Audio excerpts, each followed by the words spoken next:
clap, boom, clap, boom, clap, boom, clap, boom, clap, clap. I'm feeling such a vacancy, I don't feel whole.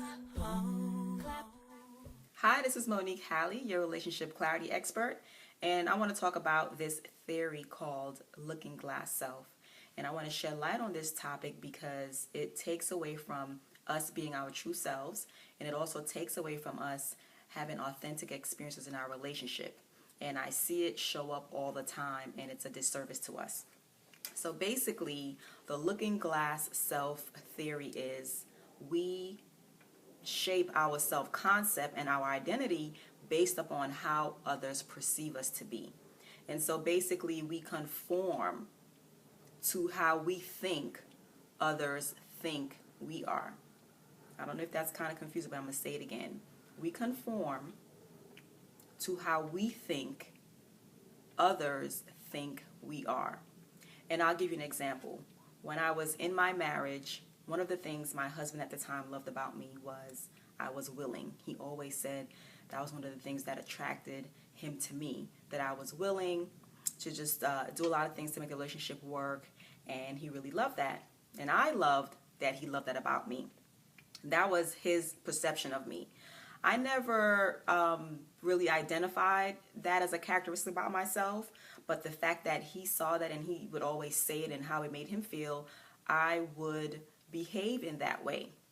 At some point I was having an internal conflict about that because some of the things that I was willing to do weren't things that I would normally do, being who I truly am. But because I wasn't being myself and I was behaving in the perception that he had of me, that was the problem I faced, this internal conflict. When I got to the space of realizing that I didn't want to continue to be this way, it didn't go well.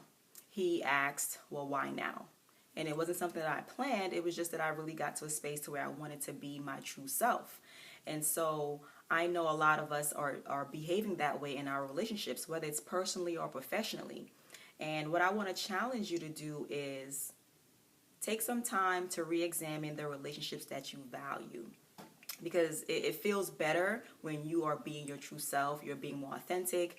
I think you'll have a more healthy and happy relationship experience. So I want you to examine your valued relationships and get clear about how you are showing up.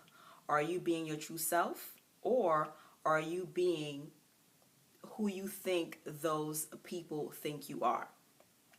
And it's important to be your true self. We only live once, and we should live being our true self.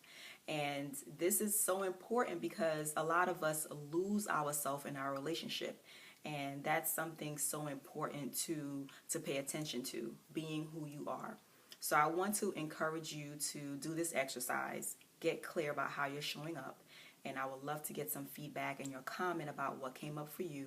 And I must say, when you do this, if you are being honest with yourself and you realize that you are not being your true self, you need to start taking steps to identify who you truly are and start behaving in that way. And I'm going to let you know, when you get to that space, you're going to face resistance.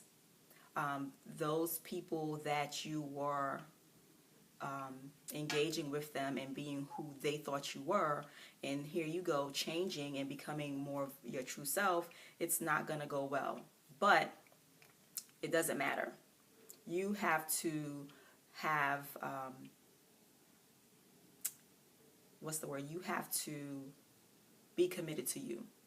You only live once, and you want to live a happy, authentic, and healthy life, and you want to engage with people in that way. So I want to encourage you to do that exercise. Leave some comments and feedback and let me know what comes up and what steps are you going to start to take to be your authentic self.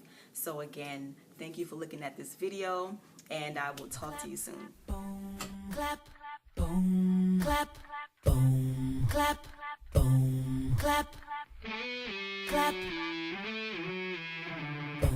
I'm feeling such a vacancy, I don't feel whole.